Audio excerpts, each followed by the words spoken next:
jërë ngeen jëf mbokk yi ñu am mbégte nuñ koy faralee di def gis nga léegi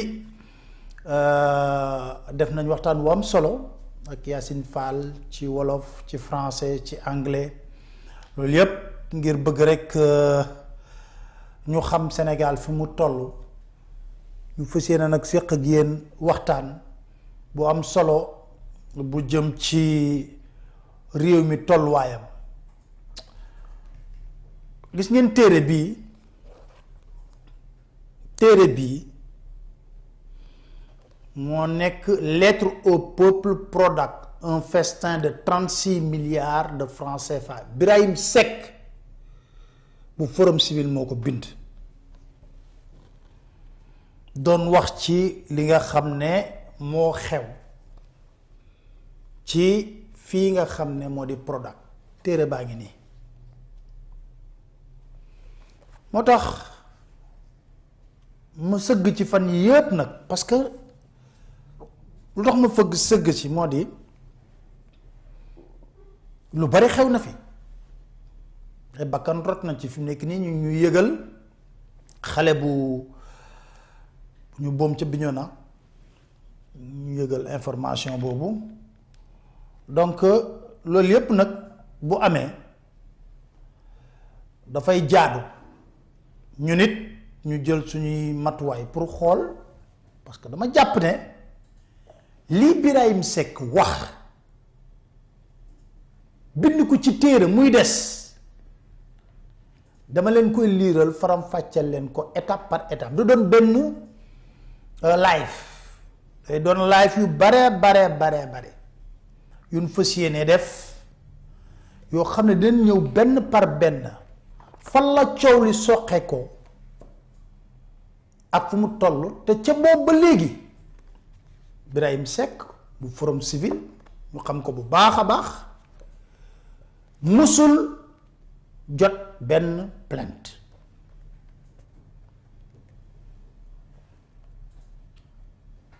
Ousmane Sonko wax ne rapportu IGF tuumaal na ne Mame Mbaye Niang dafa luubal alal coow li bari moo tax ñu bari ñaaw njort ne lu ñu jublu ci loolu mais laata loolu comme ni ñu koy faral di defee on va éplucher l'actualité tout d'abord bu ñu éplucher l'actualité dañuy tàmbalee ci mbiru maître Clédor Ciré Ly balaa ñuy seetaan élément bi coow li daf cee bari lool mag la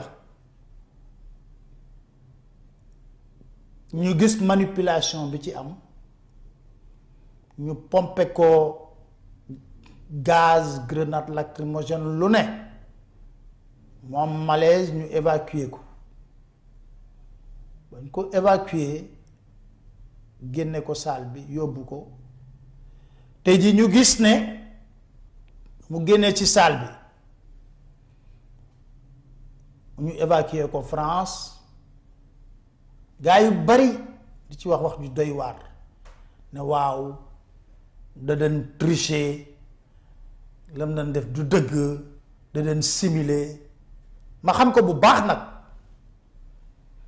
ndax defe naa ne mag Clédor Ciré Ly ba may doon tout tànk nekk Sud FM tribunal nekk bloc des Madeleines lañ xamante manipulation bi ñu ci def yépp nag dama bëgg ñu àndandoo xool élément bi nga xam ne ki ànd ak maître Clédor Ciré Ly indi na ay leeral yu am solo ci photo yooyu nga xam ne gis nañ ko ci réseaux sociaux yi muy dugg ko génn ñu seetaan élément boobu ñu ñëw ma wax leen ci maître Clédor Ciré Ly.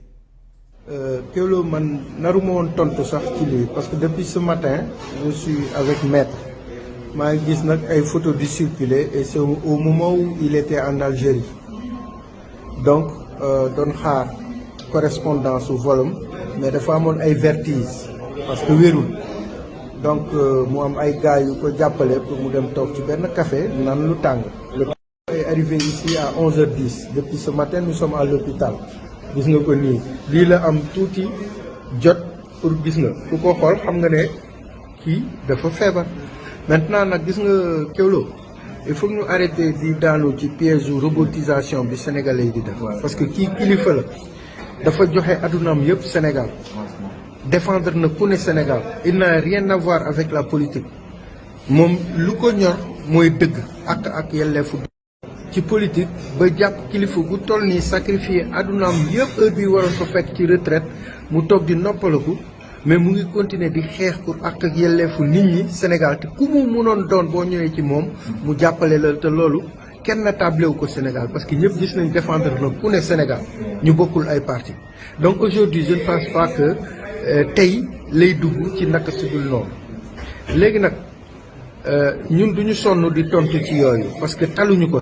inquiété wu ci état de santé parce que jagare mag mu feebar France Sénégal ba France defe naa ne bu ñu amoon lu gën loolu duñ ko indi France léegi nag yéen journalistes yi def leen seen liggéey rek mais photo yooyu ku ko xool nga xam ne France ak Algérie sax bokkul te fi mu toog noonu gis nañ ñetti nit wër ko ñooñu ñoo ko jàppale effectivement c'est lui photo bi moom la mais ce n'est pas en France depuis ce matin mi ngi fii France ci hôpital yi di xaar ay analyses yu bare yu mu war a def man bi ma ko gisee sincèrement dama tiit parce que je connais le monsieur depuis très longtemps xamante moom defandoo ak moom lépp presque mais bi ma ko gisee rien que man mi ma dul médecin du ma dara xam naa ne feebar na mais nañ ñaan yàlla rek nañ ñaan yàlla mu bañ a nekk li ñuy xalaat parce que man dem naa ba gëm loolu léegi nag loolu laa amoon lu may wax bu ñu sonn fii di tontu ay affaire u kasaw. yéen a ngi gis noonu leeral yu am solo yi ki ànd ak maître Clédor Ciré Ly lay lancer appel rek 40 ans de barreau le maître Clédor Ciré Ly def 40 ans de barreau wala lu ko ëpp nekk un avocat international fàtte xaju fi moo nekkoon avocat Laurent Gbagbo Simone Gbagbo Michel Gbagbo bu ci mujj ma jokkoog moom ma nga nekkoon ci procès Aziz bu ci mujj ma jokkoog moom ma nga nekkoon ci benn procès ci Burkina Faso Michel Gbagbo di doomu Laurent Gbagbo buñ ko libéré moom moo tax kon ñu taxaw di wax yenn ñaawteef yi ci moom dañ ko xamul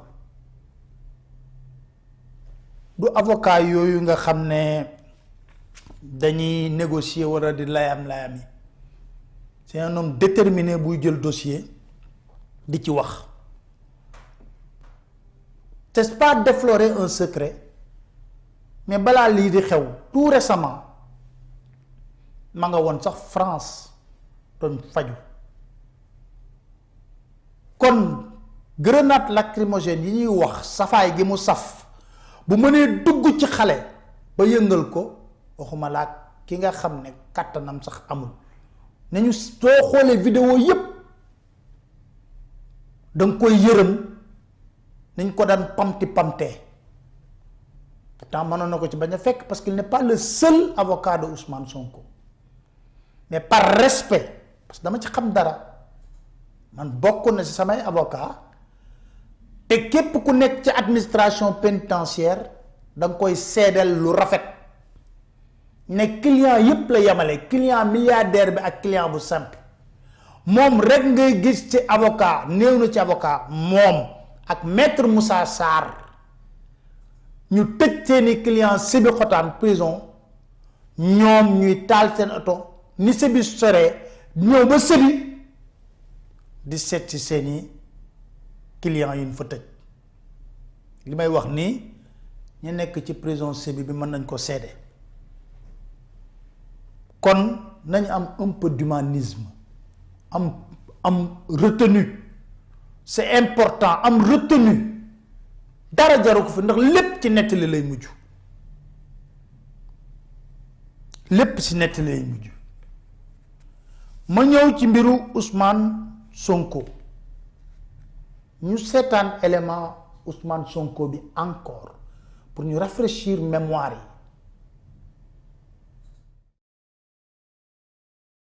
Il est en train de faire.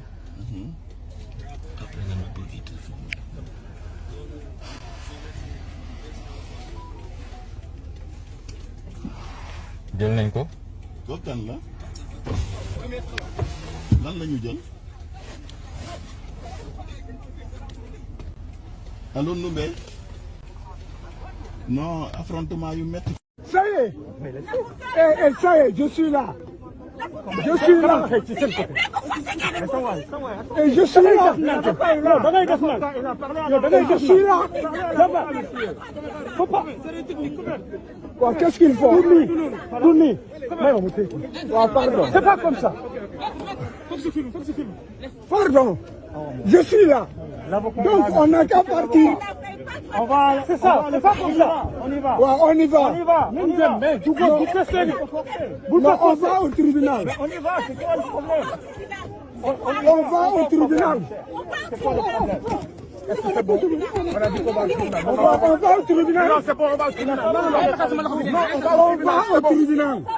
C'est bon, on va au tribunal. C'est bon, on va au tribunal. On va au tribunal. C'est bon. On va au tribunal.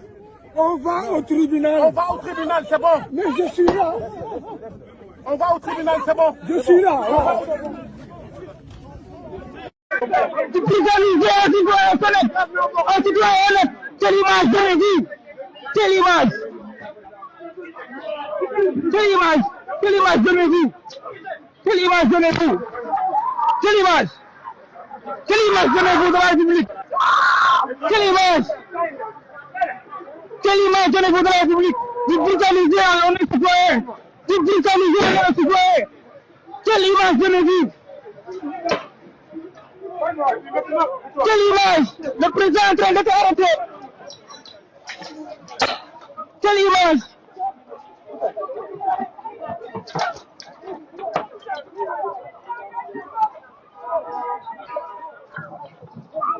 Ousmane Sonko, accompagné de Guy Marius Sagna.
lii balafre la ci suñu démocratie sénégalaise amul lenn loo ko mën a justifier boo naa fekkul balafre la ci suñu démocratie sénégalaise Ousmane Sonko ba tey jii mi ngi ci clinique bi ñu téye kuy waxal yàlla te yàlla tax te nekkoon naa fekk di nga d'accord ne li mu daj nii ku ko daj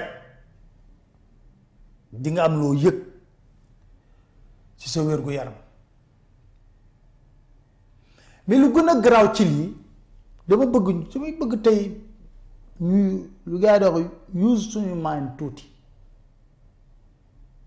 d'abord dem teew ci procès de force xanaa juge bi ne mandat d'amener indi leen ma ko par la force dem na ba wóolootul dem mu ne day dellu këram ñu mën a laaj lu tax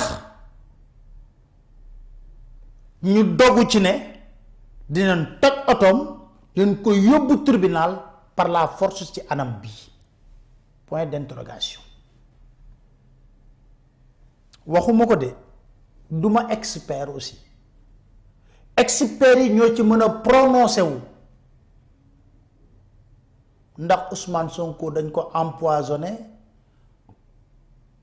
wala li yëpp ñu def loolu moo nekkoon objectif bi docteur yeeg experts yi nga xam ne ñoo koy saytu fi mu nekk nii ñoo ci mën a prononcé wu objectivement mais ay question yoo xam ne dafa laaj tontu dëggal nañ ne versé nañ ko benn liquide boo xam ne moo def tache sax ci yére yi ba mu def am tache yu jaune ñëpp gis nañ ko kan moo ko versé liquide bi am na vidéo bi doon génn ñu ne kooku Pastef la bokk kon bu ñu yàq dara mais à toute fin utile suspicion rek la nit ñi amoon kenn mënut a tuumaal kenn ci loolu mais ne versé nañ ko liquide liquide lan la liquide lan la ñu pamtee ko gaz beeg loolu yépp force ko yóbbu ko tribunal te teew ci procès diffamation de force man ñi ma am ak procès yépp yóbbu ma procès kenn mësu see teew man maay teew ak samay avocat ñoom ay avocat am ñoo lay teewal dem teew tribunal du force muy benn kon amoon na sañ-sañ moom Ousmane Sonko ne dew ma wala ba mu demee ba gis ne lii jurul jàmm mu ne maa ngi dellu sama kër loolu xam nga la lay doon comme conséquence juge bi day constater son absence ba pare ne ay avocat am doo leen plaider ndax seen client teewul kon amoon na sañ-sañ boobu droit am la ban liquide lañ ko versé lu tax ñu bëgg koo yóbbu par la force tribunal te du obligation mu dem tribunal def malaise ñu yóbbu ko ci benn bureau di ko consulter ca boobu ñu évacuer maître Clédor Ciré Ly ñoom ñaar ñoo nekkoon ci oto ba ñu wax ne fa lañ def mbir mi ñu renvoyer procès bi ambulance médicalisée taxaw pour lan ñu dugal ci Ousmane Sonko xanaa ambulance nit ñi duñ ko topp wala police ak gendarmerie mënoon nañ encadrer ambulance bu génn parce que ambulance bu ne weew dañ koy xajal mu jàll te dafa naa ne Ousmane Sonko waroon na tal leneen wér-gu-yaramam lu dul di wut ful ambulance médicalisée taxaw ñu ne déedéet du ci dugg du dugg ci ambulance médicalisée bi wala faaw ñu joxe këyit bu koy firndeel ba mujj koo forcé ñu ko yóbbu woon dugal ko seen oto indi ko këram kun indi sa kër xanaa kay war nañoo mën a bàyyi médecin mu yegg ci sa kër ndax médecin du militant parce que kenn mënutoon jot ci këram Sonko fii këram kenn mënu ko woon jot c'était barricadé amutoon benn porte d'accès boo mënoon jaar testé naa ko ndax dawal naa sama oto ba ci policiers yi taxaw ñaan adjudant mu ne ma non monsieur Niang vous ne pouvez pas y accéder ma ne ko merci taalaat sama oto dem sama yoon ñu téye la fa sa biir kër ngay souffrir lu yàgga yàgg ba il a fallu nga poster sa page Facebook déglu leen ma bu baax poster sa page Facebook pour ñu toog pendant 4 heures de temps doog a autoriser ambulance mu ñëw jël si la ñu ñaaw njott ñi dañuy wax ne produit yenn yi pour mu def effet ci yow il faut que moom durée dañuy ñaaw njort rek waxuñu dañ ko empoisonné waxuñu empoisonné wuñ ko wax mais liquide buñ ko versé lan la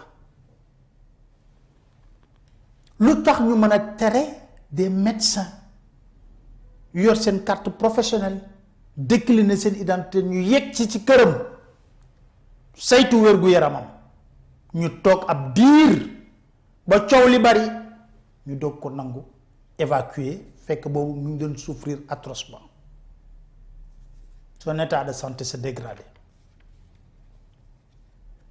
lu tax loolu yëpp lan mooy objectif bi lan mooy objectif bi pourquoi ba tey jii boo ñëwee cité kër góor gi fu ne ñi ngi fi teg l'image du Sénégal. J'étais avec un confrère étranger loolu la ma doon wax ñu ànd dugg di circuler muy xool mu ne comme mu ne on a l'impression que le Sénégal est dans un état de siège ma ne ko ah c'est vous qui le dites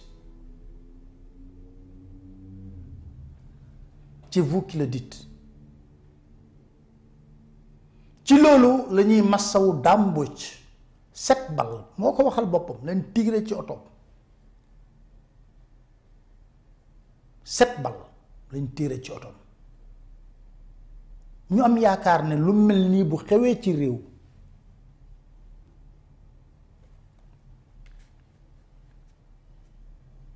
ak leneen sax lu gën a garaaw dañuy yàgg a wax ay milice ay nervi ñu ñuy miim ñu seetaan élément bi nga gis auto nervi bi mbëkk xale fii ci Parcelles ñu ngi yëg ne xale bi defe naa dafa mujj a faatu ñu seetaan élément bi ñu gis ko c'est important parce que pour ngeen xam suñuy wax lu tax ñuy wax est-ce que c'est normal est-ce que ce n'est pas normal ñu seetaan élément boobu jëlu siwaat wax ci mbir Dame Mbodj.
gis ngeen auto boobu déboulé en toute vitesse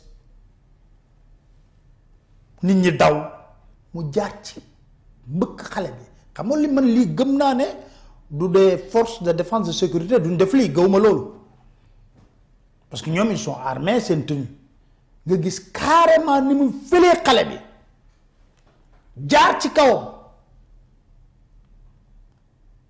waaw léegi lii noonu lañ ko mën a tuddee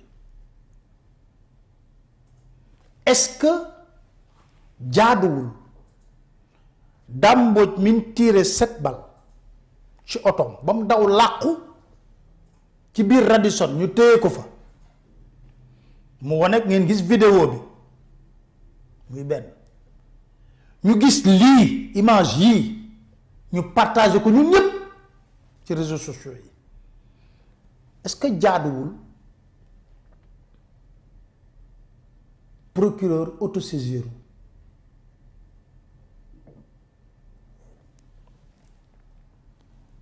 bon ko ci waxtaan ak mu ne la awma ci yaakaar na procureur dina autosaisir ndax comme Ahmed Suzanne Camara moo mën a wax ne Fulbert Sambou DJ Badji Pape Alé moo leen rey ak Ousmane Sonko moom il est sûr que ils ont été liquidés wax sax disparition te procureur sañu ko convoqué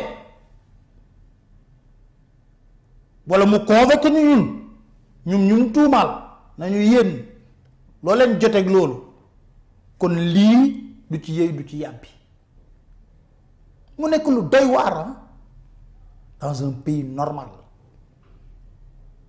nañ waxante dëgg xam nga gémmiñ bu waxul dëgg rek wax safaan wa bu naafequl ka bokk APR parce que xam nga lu tax bul bi day tourner gis na ñu nekkoon ci parti démocratique sénégalais ba fi Wàdd nekkee dañoo fekkee nag lu baree bari bul bi mën na tourner de te bu tourner ñoom ñëpp ñooy ñëw ci jonkoon gis nga tey ji ñam dama daan reetaan ba nekkee kaso gars yi di wax ne ma dégg ay cobraan yi den tëb di wax du journaliste man leen yéen xanaa ma génne seen message yi ngeen ma doon saraxu pour ma invité leen 2S fu ne waaw mais grand doo ñu dimbali invité ñu ça me fait rire et c'est votre ministre qui m'a donné la carte nationale de presse donc xam nga am na yoo xam ne réew mi ñu waxante dëgg gis nga yii nag bayal yii nag moo mën a jur lu ne moo mën a jur nit dem tamit wut port d'arme taxaw tey xaar di xaar parce que sa bakkan mooy nekk ci xottu gerte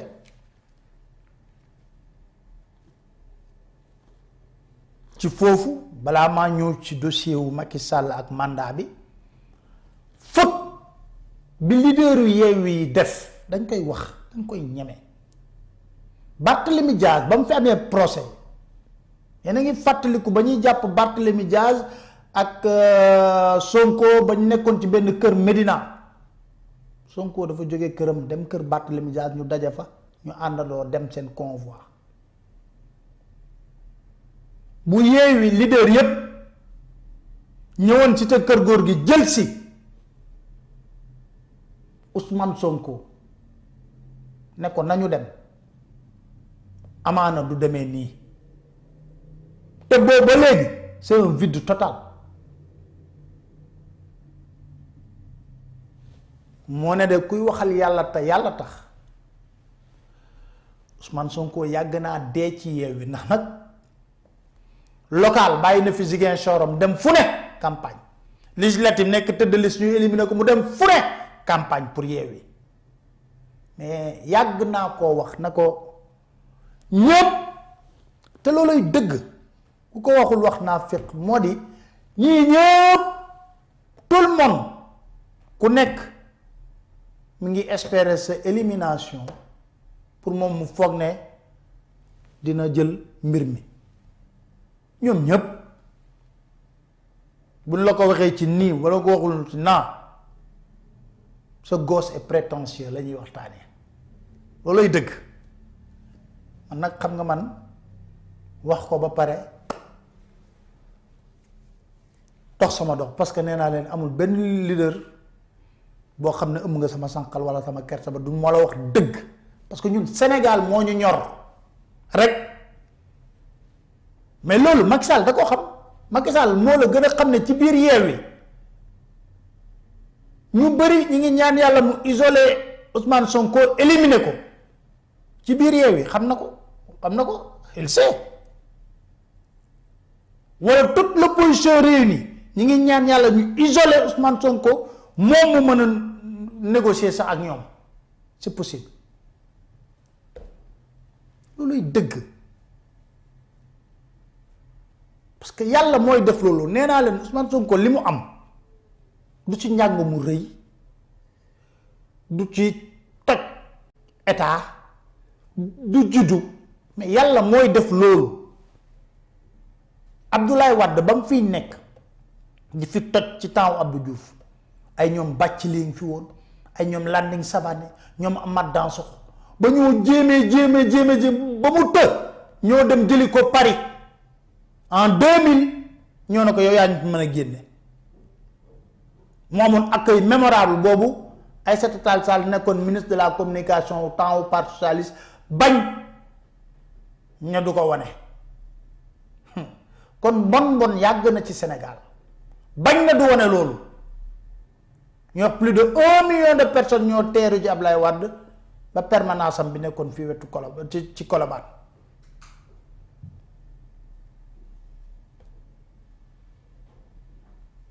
voilà la vérité des faits président Macky Sall waxaat na ci mandat bi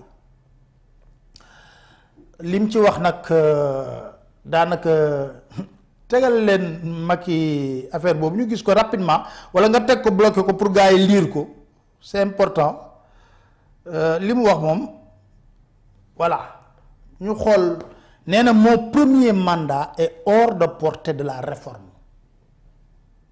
Aux Sénégalais qu'ils peuvent décider en toute indépendance. Moi, je ne peux pas préjuger de ce qu'ils feront. Ce que je sais, par contre, c'est qu'ils sont conscients de l'impact de la décision qu'ils prendront. Aujourd'hui, avant même leur décision, le pays s'est prononcé. Le président Wade a été élu en 2000. Wow. Néna, mon premier mandat était hors de portée de la réforme. Déedéet du boobu ñu dugal Macky Sall Express 4 du Macky Sall boobu yaa ngi dugal benn image yu Macky Sall boo xam ne bii 2011 la génn ko nga ñëwaat fi ma expliquer voilà 4 soo xoolee am na élément 4 fu Macky Sall waxee mon premier mandat était hors de portée de la réforme xoolal numéro 4 nga dugal ko numéro 4 nga dugal ko pour nit ñi lire ko bon c'est pas la peine, c'est pas le plus important. Macky Sall dafa def waxtaan tey ci journal L'Express mu ne premier mandat bokkul ci réforme yim amal 2016 référendum maanaam boo déggee waxam nga war ko faram fàcce moo di Macky Sall nee na bu sukkandikoo ci réforme 2016 yi moom mandat bi mu am entre 2019 mu war a jeex 2024 mooy premier mandat bi bokk ci maanaam daal caq bi jàpp ne ne benn yoon la ko takkagum caq boobu ñuy takkal président de la république nee na benn yoon la ko takkagum mu nekk kàddu yu doy waar nag yu doy waar kàddu yu doy waar trop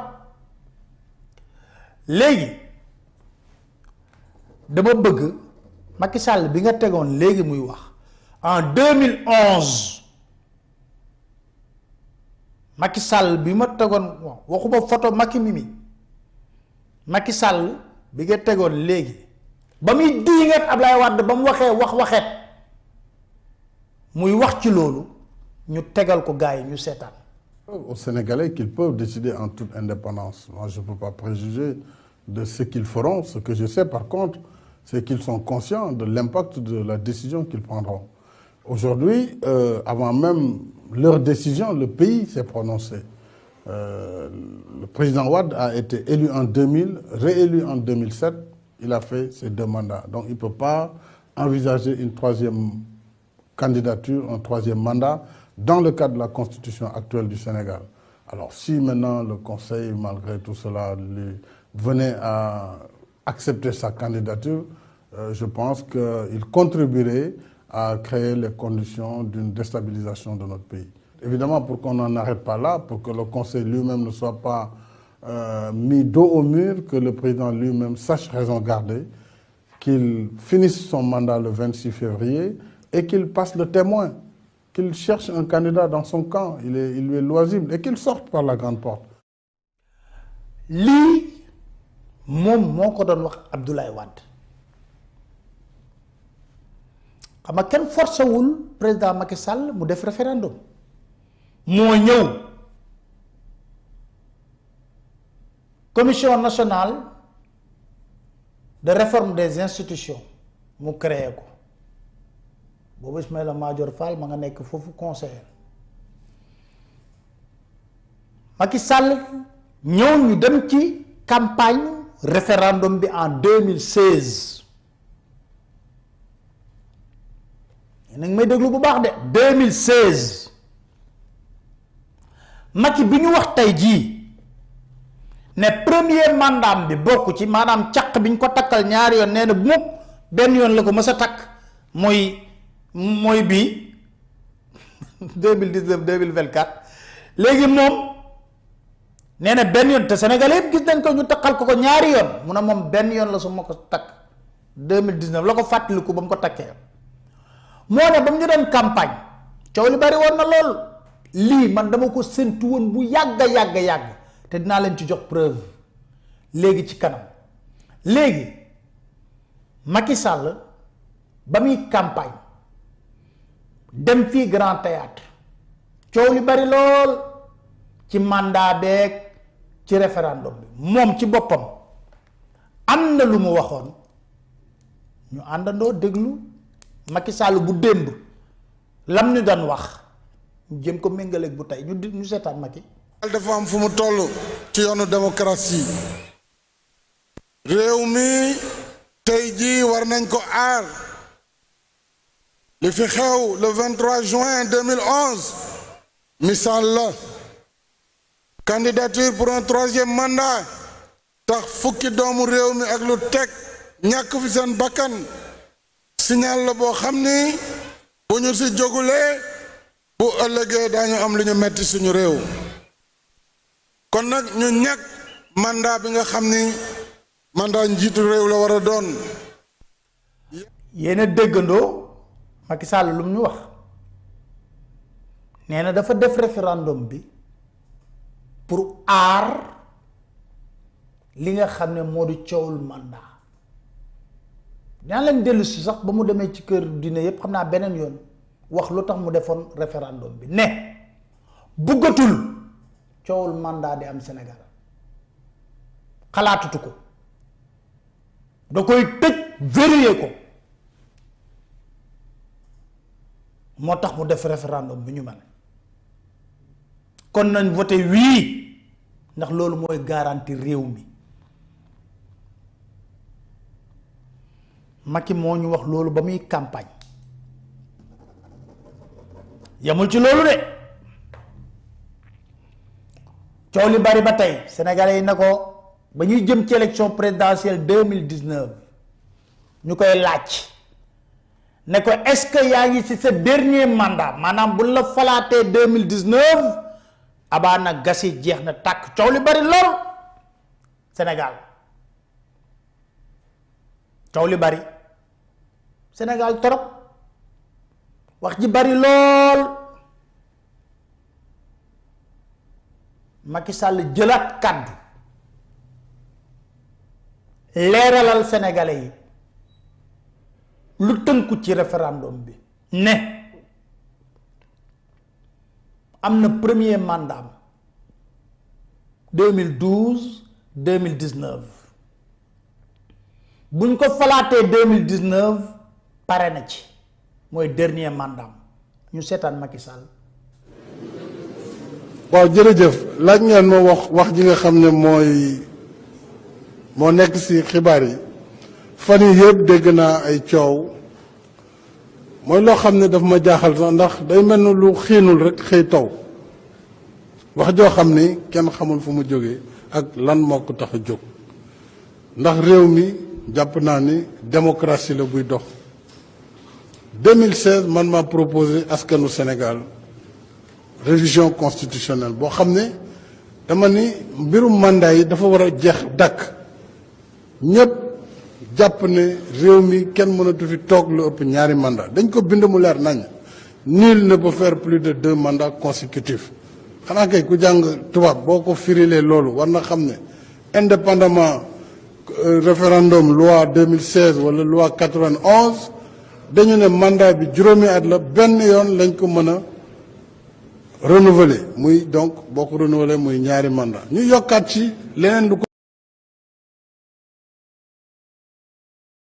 ne de toute façon kenn mënul def lu ëpp ñaari mandat yu tegale donc loolu la constitution bi wax donc loolu lu leer na man maa ngi sama benn mandat boo xam ne bu ci yàlla àndee 2019 lay jeex ci coobare sunu borom ak bëgg-bëgg Sénégalais yi bu fekkee ne jàpp nañ ne liggéey bi ñu sumb ñu ngi koy teg ci yoon am nañu seen kóolute dina renouveler mandat boobu 2019 su boobaa man pare naa ci loolu dama bëgg wax jooju ñu teg ko fële te ñu jublu ci liggéey waaye li ma xaw a jaaxal nag ci réew mi mooy foo nekk ci liggéey rek dinañ la indil wax joo xam ne boo moytuwul boo leen ci toppee dina la tardeel te jaru ko kon fi ma toll li ma bëgg a def daal mooy continuer liggéey bi nga xam ne yéen a ma ko dënk su paree ñu seet boo leen ñu wóoluwaatee am ngeen possibilité renouveler mandat président de la république su boobaa wax ji jeex na xanaa keneen la ñu wax ndax mënoo def lu ëpp ñaari mandat yu tegle waaye nag intellectuels yi dañu bëgg loolu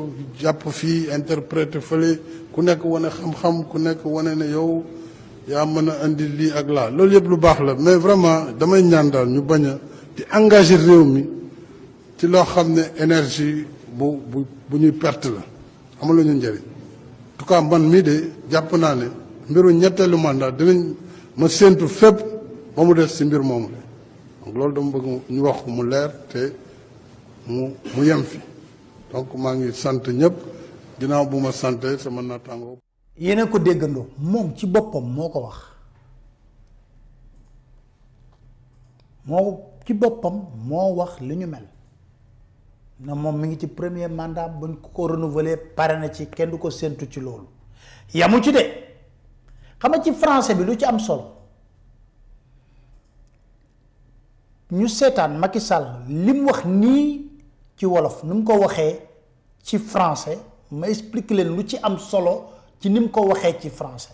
Nous voulons apporter une contribution positive à la marche de notre pays.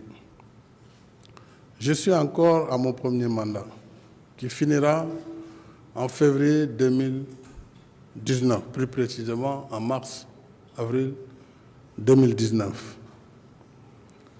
Nous avons, il y a un an, engagé une réforme majeure de la Constitution par voie référendaire. Justement, c'était pour arrêter le débat. Parce que nous avions une majorité totalement qualifiée au Parlement, mais nous avions choisi de consulter directement le peuple sur une réforme très sérieuse, très constructive, très consolidante de la Constitution, pour régler principalement la question de la durée et du nombre de mandats du président de la République, ainsi que du mode d'élection. Et cette question a été définitivement fixée dans cette Constitution. D'ailleurs, en 2016, ce dont il était question, c'était moins le nombre de mandats que la durée. On devait passer du septennat au quinquennat bloqué. Mais le nombre de mandats s'est réglé depuis très longtemps, c'était 2 mandats. Donc le nombre de mandats n'a pas été modifié. Pourquoi engager une discussion sur un débat de 2024, un débat qui n'a pas lieu d'être, puisque je suis dans la logique de ne pas dépasser 2 mandats sur le peuple sénégalais. xam nga li am solo ci français bi nee na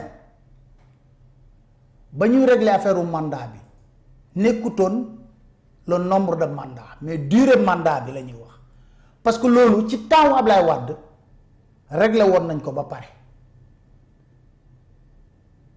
Sall moo wax loolu mu ne lii réglé woon nañ ko ba pare pare na ci moom donc nekk na lu doy waar mais laata loolu xam nga man dama leen comprendre gis nga ba ñu ñëwee di dawal ci référendum bi ñoom ñëpp xam nga waxe politicien dañuy wax julliwul ba coow li amee ci référendum bi ñoom ñëpp dama leen poser question bi ne leen est-ce que bu ñuy wàññi mandat Macky Sall bii nekk en cours dañ koy boole ci wàññi bi am déet est-ce que buy mooy premier mandat am du ko dese lu dul benn mandat ñëpp am luñ ci wax kenn rek laa ñeneen ñi déggaguma leen mais kenn rek laa jàpp ne valeur yi nga xam ne moom la ma waxoon mi ngi koy incarner ba tey jii muy kan soxna Aminata Touré ñeneen ñi nag maa ngi xaar su ma leen déggee ñu wax ne Macky Sall bi mooy dernier mandat am mën a méngoo ne ak la ñu waxoon ñu àndandoo seetaan benn compilation bi ñu ci defoon ci mbir mi. kenn dootul mën a changer ci constitution bi li tubaab bi naan tripatouillage de la constitution. tey nga wàññi suba nga yokk. loolu bu nu xasee ba wateel yi dootul mën a nekk 5 ans lay doon benn yoon la ko boromam di mën a amaat mu dal di jeex président Macky Sall bu defee mandat wu bii nga xam ne 7 ans la te conseil constitutionnel ne ko moo ko imposé. mais ci loolu ñu bëri dañoo tiit ne bu wutee mandat bii ñu jox ko beneen mandat 5 ans est-ce que du jéem a laaj 3e mandat foofu il faut ngeen indi ci ay leeral mu leer ci bopp sénégalais yi. non dafa leer naññ président wax na ko waxati ko te ni ñu ko bindee sax ci constitution bi leeral na ko mandat bii nga xam ne ci la ne muy mandat wu 7 ans te mu bëggoon ko wàññi moom ci boppam conseil constitutionnel ne ko loolu mënta nekk bu xasee ba jeex muy 2019 ba ca topp 5 ans lay doon bu ko yàlla falaatee incha allah te am nañ ci yaakaar ca lay yem donc président Macky Sall mënut a weesu 2024 ci boppu Sénégal kooku moom constitution bi leer na ci naañ. loolu kon ça veut dire que ñaari mandat dong lay def. mandat bii mooy bii tàmbale bii mooy benn ba ca topp mooy ñaar mu dal di jeex. 10 ans maanaam nit mënatul toogati fii Sénégal lu ëpp 10 ans waaw léegi foofu nag la coow li nekk. mandat Macky Sall bu 7 ans bii. bokk na seen décompte am déet. mandat wu président Macky Sall bu 7 ans bi. bu 7 ans bokk na ci décompte bi. kon ça veut dire que Macky Sall amul beneen droit. lu dul beneen mandat amul beneen droit. bu dul respecter li nga xam ne moom la constitution bi wax. constitution bi dafa ne nul ne peut exercer plus de 2 mandats consécutifs. léegi daal jàpp nañ ne mandat bi c'est le premier mandat de Macky Sall il n'a droit qu'un autre mandat mu jeex.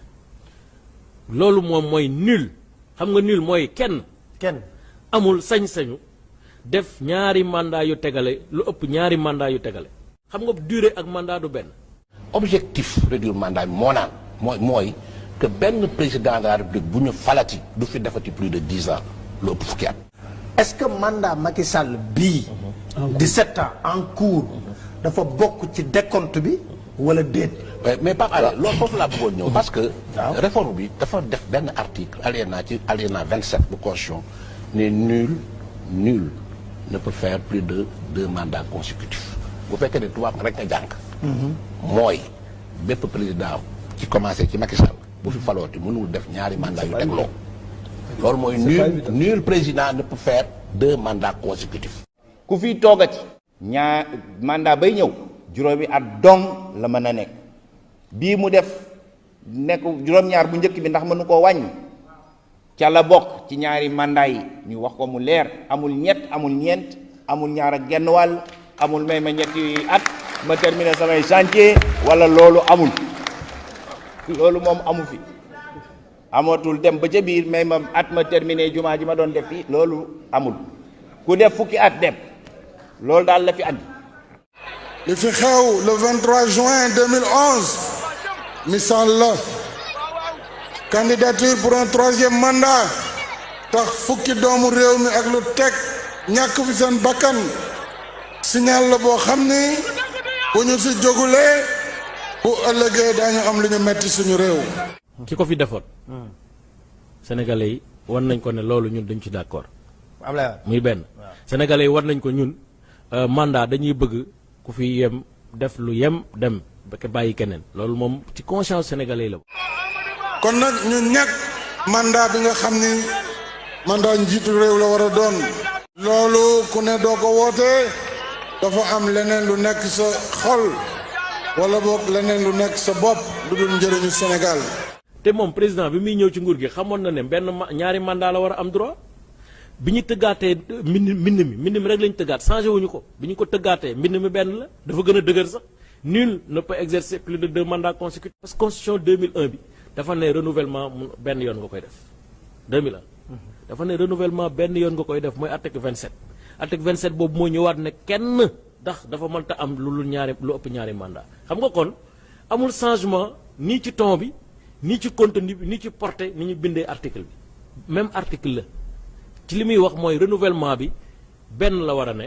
kii ne la kenn mënta weesu ñaar xam nga ki la ne benn lañ ko war a renouveler ak kenn mënta weesu ñaar mooy li ñu wax benn la donc amul lu bees. dimanche bu neexee yàlla wiiw ji dana gañe wiiw dana jëm sa kaw noo jëm si suuf kon nag nañu ne wii jërë ngeen jëf. li xale di wax xanaa wax dafay leer. ba juree jàmm parce que xam nga boo yàgg a frotté politiciens yi da nga leen di xam ñoom nag dañ lay jàppee ngaaka moo tax man duñ il ne peut pas mënuñu ma bëgg parce que xam nga boo yàggee ba pare fekk na ñoom lu ñuy nas xam nga ko bu yàgg Macky Sall ba muy nas premier mandat ma ngay calculer 3e mandat bi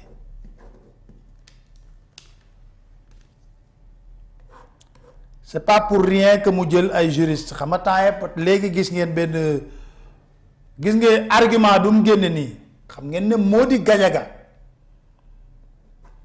moo génne argument bi te Mody Gadiaga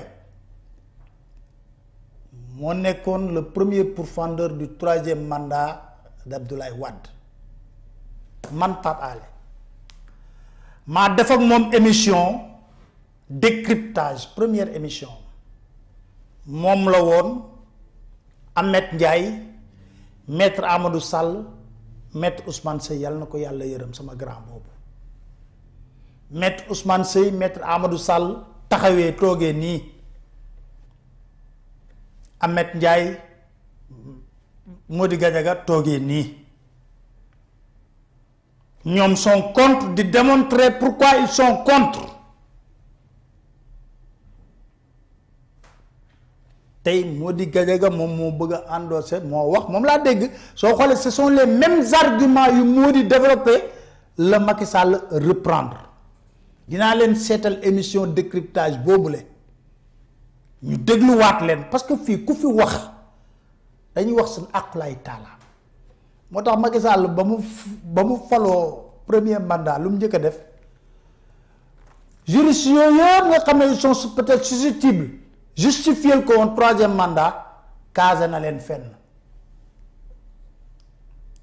am na fu mu leen dugal poste pour li mu bëgg ñu defal koko maanaam justifier ko un troisième mandat soo gisee argument yu mu développé tey ci Express c'est les mêmes arguments que le Mody Gadiaga développé tout récemment sur les plateaux de trucs mais ñun dañuy xam lépp ne pat parce que depuis sa nomination Mody Gadiaga est au collège de la RTP.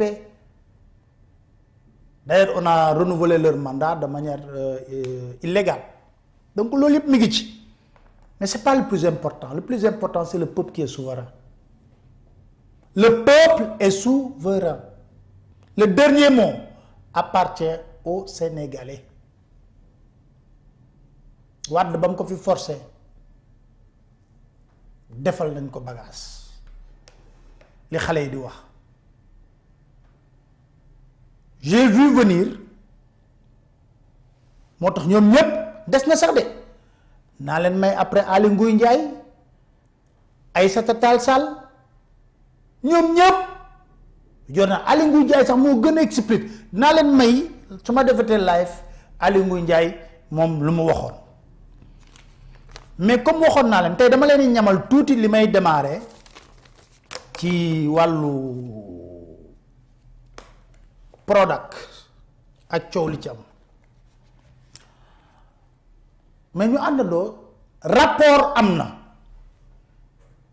rapport inspection générale des finances am na du man maa ko wax parce que livre bi ci la basé wu pour bind livre bi te ndey ji mbill ji ci boppam reconnaître na existence su rapport Prodac muy kan Mame Mbaye Niang ñu déglu Mame Mbaye Niang ci boppam.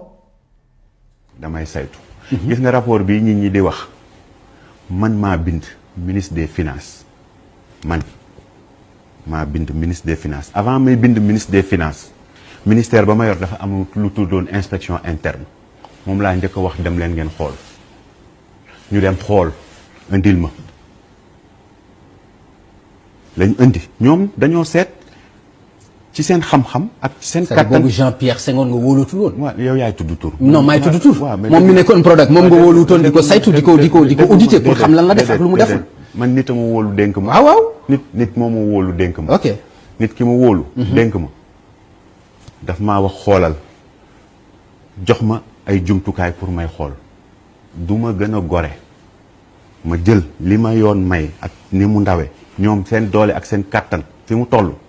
ci responsabilité technique bi ma am. ma yónni leen fa dina leen dem leen xool ndax contrat bi li mu wax. waaw déedéet contrat bi li mu wax. mooy domaine agricole yi ci 8 mois la waroon a pare. ci 8 mois.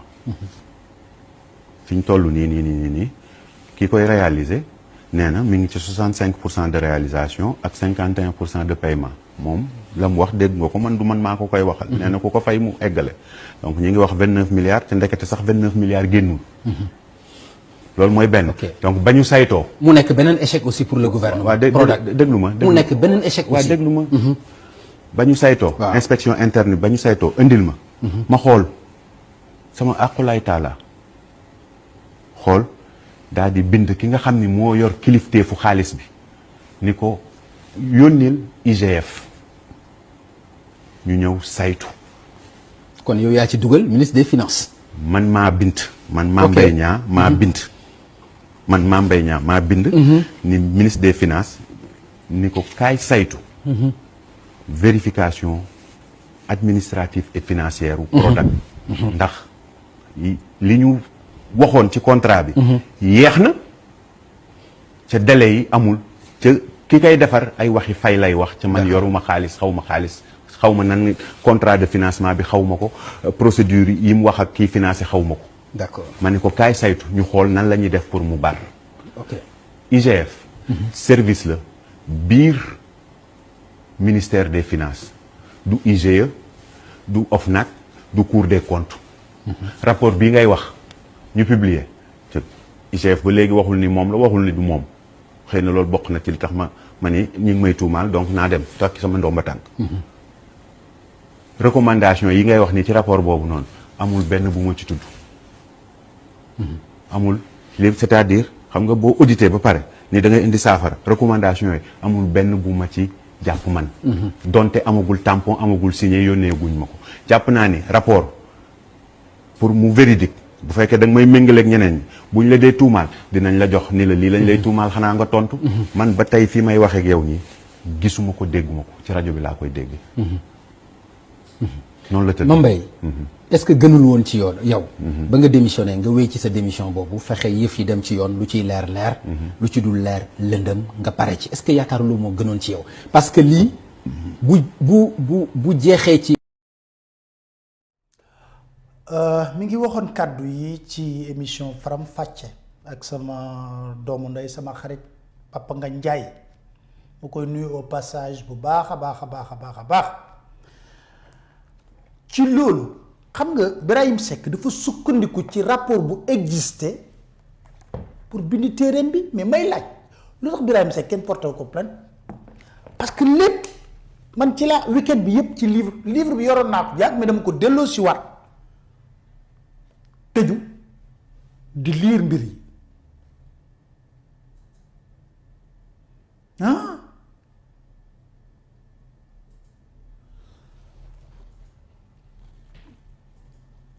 chapitre 3 lay tàmbalee parce que chapitre ne affaire Prodac une révélation par la presse damay lire de déglu leen ma bu baax dans sa chronique lue le 1er juin 2018 sur les ondes de la radio Zik FM et titrée Prodac le festin d'une bande de copains, le journaliste Ben Makhtar Diop, mon grand frère, Ben, xam nga dara ci affaire Prodac bi mon grand ndax dinaa la woo après, directeur de l'information de la Sen TV, révèle des faits graves relatifs à la gestion du Prodac. Le contenu de la chronique relate de façon séquentielle les coûts et les contours d'un échec d'une politique d'emploi de jeunes. Silence, on se partage le butin de Macky Sall dans les couloirs du Prodac. Ce programme qui constitue le fer de lance de la politique d'emploi des jeunes du président de la République vit des heures sombres avec son lot de détournement de fonds, d'objectifs, de surfacturation, de concussion et de clientélisme. Un rapport de l'inspection générale des finances en dresse un tableau qui met à nu un crime financier unique dans l'histoire du Sénégal. Les détails d'un scandale sans précédent dans ce premier jet d'une triade. Il poursuit, c'est Ben Makhtar qui parle toujours en ces termes. En février 2017, une mission de l'inspection générale des finances arrive au Prodac, 6 dans le quartier cité Keur Gorgui, pour se pencher sur la gestion financière de ce programme initié par M.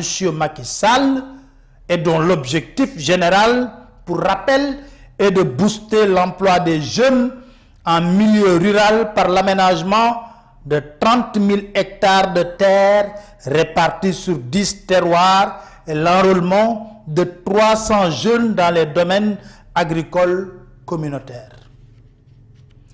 Bien que l'on promeuve l'agriculture, le programme est rattaché au ministère de la Jeunesse et de l'Emploi, conduit alors par M. Mame Mbaye Niang, et non à celui de l'agriculture.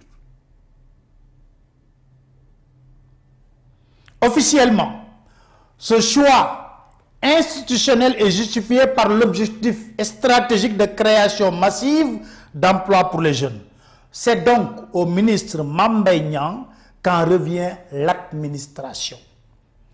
Monsieur Jean-Pierre Senghor, ingénieur agronome de formation et un coordonnateur du programme validé par le chef de l'État pour mettre en œuvre des 4 domaines agricoles communautaires de CFA, région de Sédhiou, de Keur Samba Kane, Diourbel, de Keur Momar Sarr, Louga, et de Itato, région de Kédougou, pour un coût global de 29 milliards 600 millions. Le journaliste Ben Matar Diop informe: les dirigeants du PRODAC, pressés de se remplir les poches, signent un contrat par entente directe avec la compagnie israélienne Green 2000, sans au préalable avoir le quitus de la direction centrale des marchés publics, et sans pouvoir justifier que Green 2000 est la société ayant l'exclusivité du développement du concept des DAC. L'injonction de la direction centrale des marchés publics faite au PRODAC de bloquer le marché et de lancer un appel d'offres international n'y fera rien du tout. Les techniciens du PRODAC seront mis sur la touche et Daniel Pinassi, patron de Green 2000, dira aux enquêteurs lors de son audition en mars 2017 que ses seuls interlocuteurs étaient le coordonnateur Jean-Pierre Senghor et le ministre Mame Mbaye Niang. Tout compte fait, sans la moindre police d'assurance, sans la moindre caution, Green 2000 empoche la rondelette somme de 5 milliards 920 107 200 francs CFA en guise d'avance, et ce suite à des pressions exercées sur Locafrique. Locafrique moo yoroon monnaie bi, moo yoroon xaalis bi. Du bailleur Locafrique, le journaliste qui est par ailleurs co-animateur de l'essentiel écrit: Locafrique est la compagnie ouest-africaine de crédit bail. L'État du Sénégal a conclu avec elle un contrat de financement du programme des domaines agricoles communautaires pour un montant de 29 milliards 600 millions 536 000 francs CFA. Les dirigeants de Locafrique vivront l'enfer avec cette affaire, puisque le contrat n'a été notifié que le 25 juillet 2016 et pourtant, le ministre Mame Mbaye Niang, assurant la tutelle du PRODAC, avait déjà émis 5 mois auparavant un ordre de service de démarrage numéro 01 51 MJECCCSG CABSP du 24 mars 2016. Ceci prouve la volonté de faire bénéficier à Green de l'avance de démarrage. Pourquoi le ministre défend la compagnie israélienne et non les intérêts de l'État du Sénégal? L'attitude du ministre est suspecte, surtout que Green 2000 a omis de payer le montant de garantie de bonne exécution, fixé à 5% du montant du marché augmenté ou diminué. Le directeur général de Locafrique dira aux enquêteurs, qu'on rapport amna, enquête amna, que l'État aurait regard des nombreux manquements notés dans le cadre de ce projet, a tout intérêt à faire preuve davantage de prudence. Locafrique déplorera par la suite la surfacturation de Green 2000 qui voulait empocher une avance tout taxe comprise de 5 920 107 200 francs CFA en lieu et place des 5 016 383 928 francs CFA effectivement payés. Le journaliste ne s'arrête pas en si bon chemin en soulevant d'autres incongruités. En voilà entre autres. En voilà une entre autres.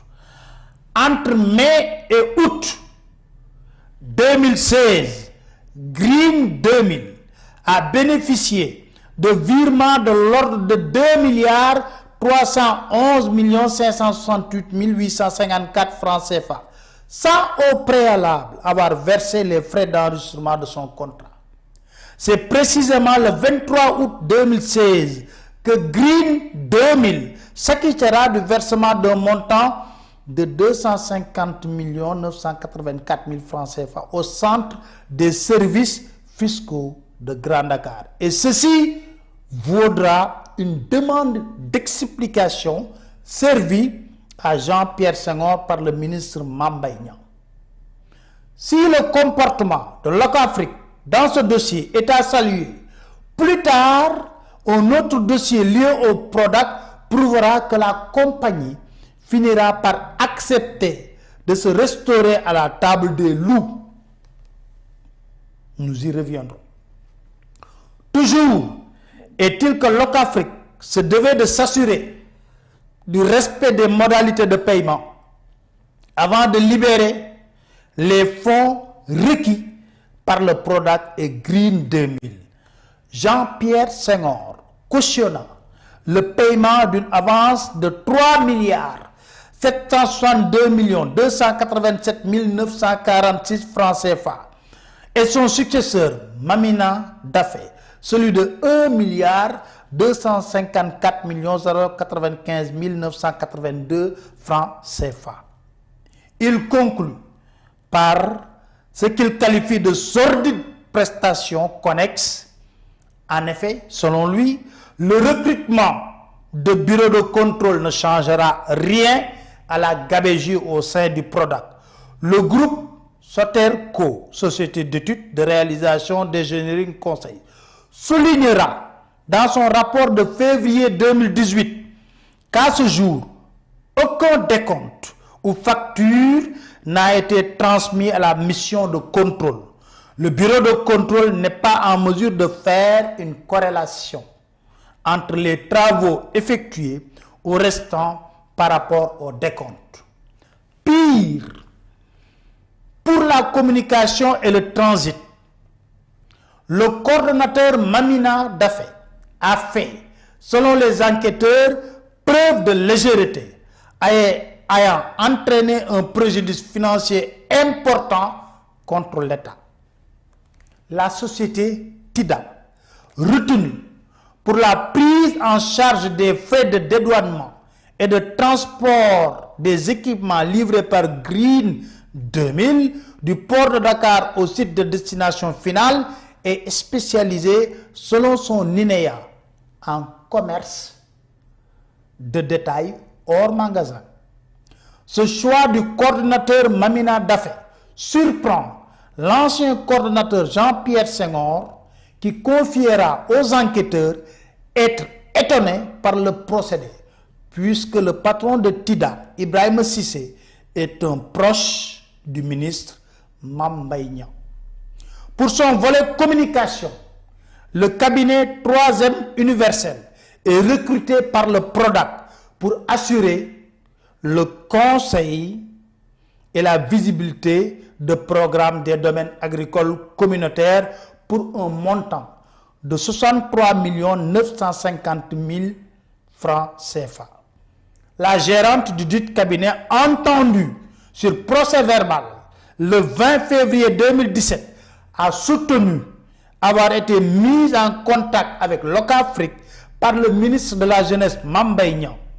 Les enquêteurs attendent jusqu'ici les éléments justificatifs de l'effectivité des prestations prétendument réalisées. Sur sa lancée, Ben Mokhtar Diop poursuit. Aucune des autorités sénégalaises impliquées dans la gestion de ce dossier n'a défendu les intérêts du Sénégal. C'était le temps de la parfaite entente entre Jean-Pierre Senghor et Mame Mbaye Niang.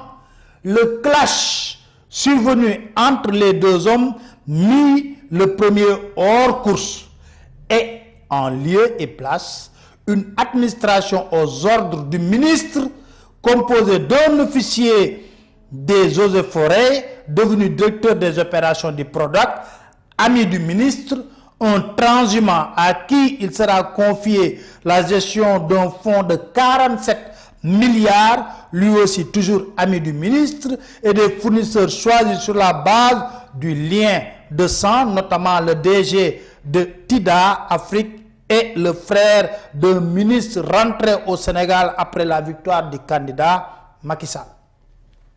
Le journaliste n'a pas manqué de conclure sa chronique par un commentaire assez percutant, teinté d'amertume, de regret et d'alerte. Nous avons choisi d'en extraire la partie qui suit. L'immense espoir placé par les autorités nationales sur ces dates fond comme neige au soleil, avec une bande de copains qui se sucrent sur le dos du contribuable. En plus de flouer le président Sall, on saupoudre les chefs religieux avec des promesses de date. Ce fut le cas à Touba, où il a été dit au khalife général que le DAC est pratiquement réalisé. Or, il n'en est rien. Le DAC de Tivaouane est en dormance au sein du Prodac pour des histoires de leadership. Chapitre 3. Là, leen liiral.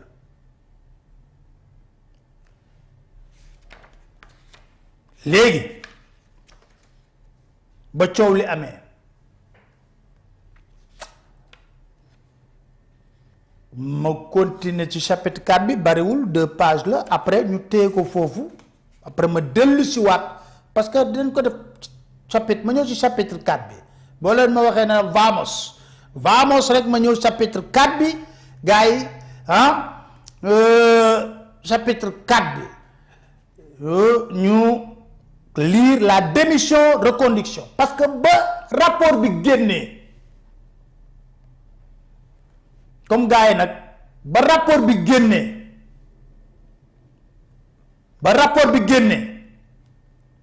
dafa am lu xew loolu Birahim Seck bind na ko ci téeréem chapitre 4 ñu jeexalee ko ma pose foofu ba suba xam naa incha allah lu wanaam rek vamos ay ci ñu dem chapitre 4 rapport bi dañ ko tudd mu toj réew mi du lu bees chapitre 4 la démission reconduction de Mame Mbaye Niang. Le dimanche 10 juin 2018, alors que le président de la République se trouvait au Canada, la radio Futur Média annonçait la démission de M. Mame Mbaye Niang pour convenance personnelle.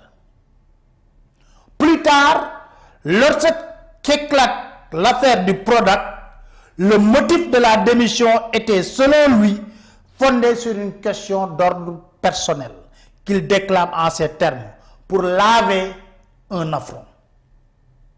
Et qu'il donnerait le maximum de ce qu'il a comme ressources pour que ce dossier soit tiré au clair.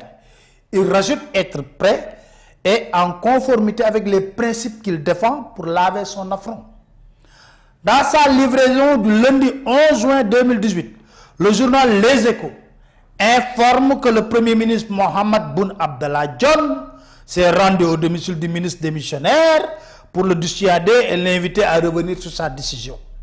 Mais c'était sans compter sur la détermination de M. Mame Mbaye Niang, qui avait déploré, selon le journal, du manque de solidarité de la part des membres du gouvernement et de la direction du programme qui était sous sa tutelle quand il était ministre de la Jeunesse et de l'Emploi. Bi dafa jiiñ Amadou Ba ne moo génne rapport bi ba presse bi jot ci wax ji loolu la woon. Le 11 juin 2018, une réunion exceptionnelle du Conseil des ministres est annoncée. Les Sénégalais s'attendaient à avoir de plus amples informations sur les raisons de la démission de M. Mame Mbaye Niang, ministre du Tourisme. Entre-temps, ils sont restés sur leur faim. L'ordre du jour de cette réunion exceptionnelle du Conseil des ministres était d'examiner 2 motifs impérieux examinés aux fins d'adoption. 2 projets de loi devant être soumis à l'Assemblée nationale.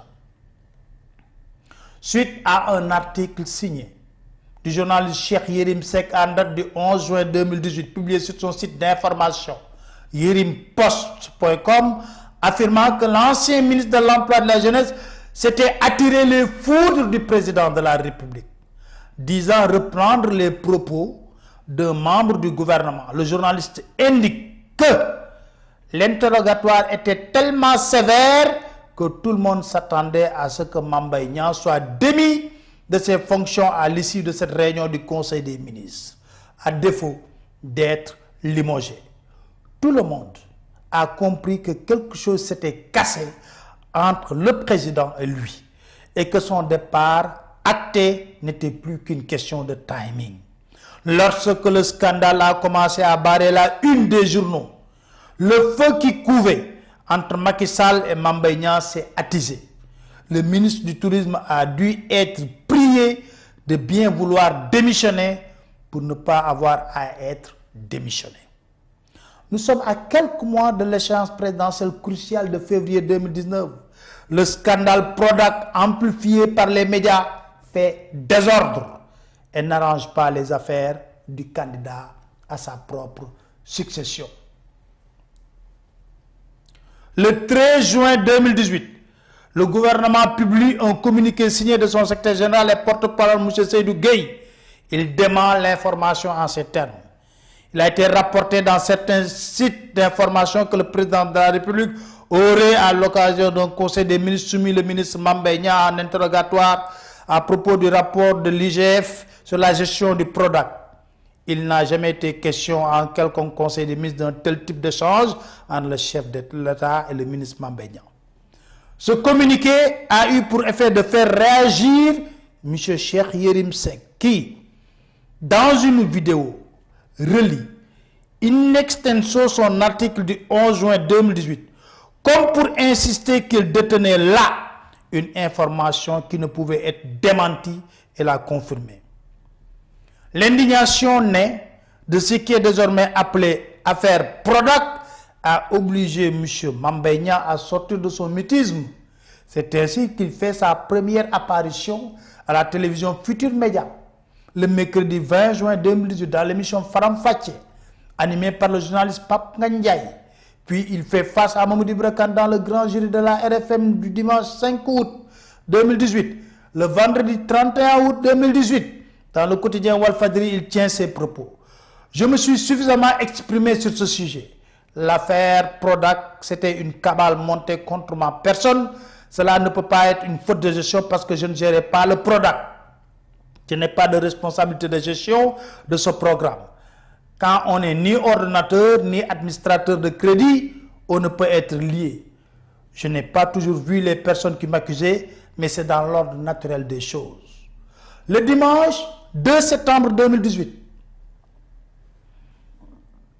sur la chaîne de télévision Sen TV, dans l'émission Toute la vérité, Mame Mbaye Niang est l'invité de Pape Cheikh Sylla. Il adopte la même stratégie de défense consistant à nier tout en dégageant sa responsabilité. Le 3 octobre 2018, il est l'invité du quotidien Enquête. Dans cette interview réalisée par les journalistes Hassan Mbaye et Ibrahima Khalil Wade, l'actuel ministre du Tourisme Mame Mbaye Niang affirme l'affaire Prodac est derrière nous. Je n'en parle plus parce que je pense avoir tout dit. Je n'ai jamais été démenti et on verra s'il ne va plus en parler. Au cours de ces émissions, Interrogé sur l'affaire Prodac, le ministre Mame Mbaye Niang adopte une stratégie de défense fondamentalement arithmétique. Il fait son calcul. Un monsieur s'est présenté à la télé. Il dit avoir reçu 9 milliards et que les 20 autres milliards sont en procédure de paiement et qu'il ne les a pas encore reçus. Donc 20 plus 9, ça fait 29.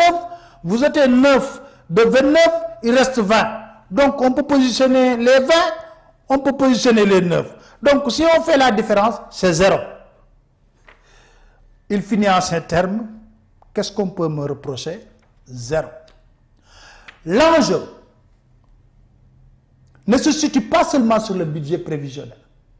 En matière pénale, les infractions au bien ne se limitent pas au détournement de deniers publics ou au vol.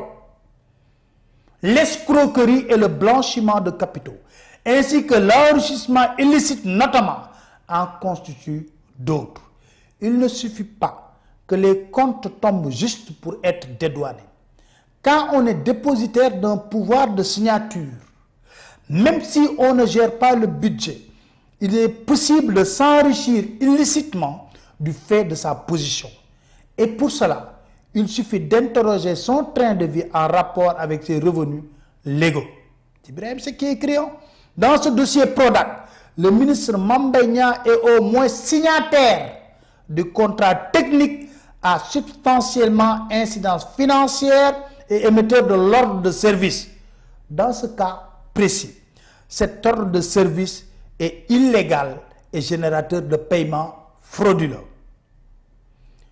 Retour à l'émission Toute la vérité de la Sen TV. L'ancien ministre de la Jeunesse et de l'Emploi, répondant à une question de son intervieweur, Pape Cheikh Sylla, lance: il faut qu'un dossier existe pour que ça puisse emporter quelqu'un. Il n'y a pas de dossier. Et là, nous sommes tentés de nous demander pourquoi alors a-t-il voulu laver l'affront sur un dossier qui n'existe pas.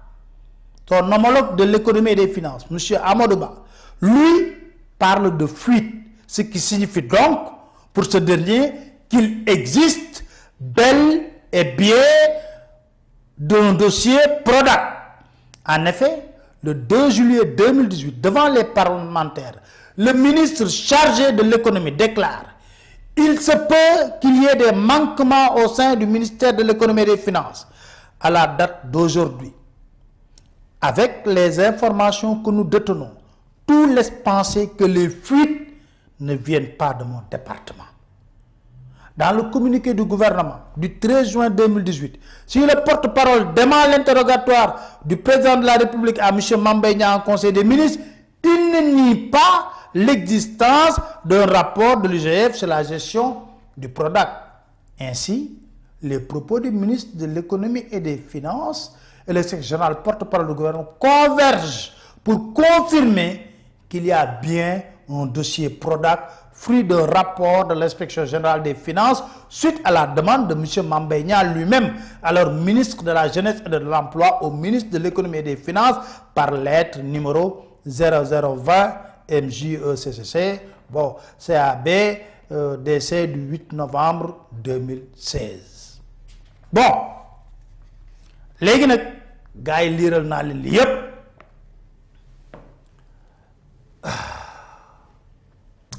Rapport am na naa ko lijjanti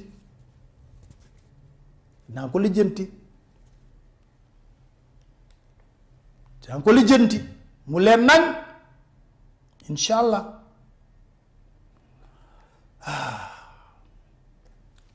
Léegi nag dinaa woy continuer kon gars yi fii laay yem tey ak yéen nag parce que daanaka waxtaan bi neex na trop xaw nañu sonn.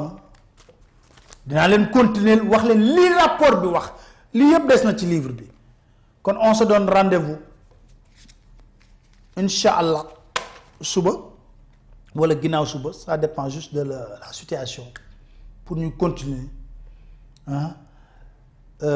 waxtaan bi pour nit ñi xam loolu rek lañ ci jublu kon di leen sant di leen gërëm di leen dig dajee incha allah suba wala ginnaaw suba ci chronique yi ñu fas yéene continuer ci rapport bi ñuy sukkandiku ci livre Birahim Seck bi jërë ngeen jëf.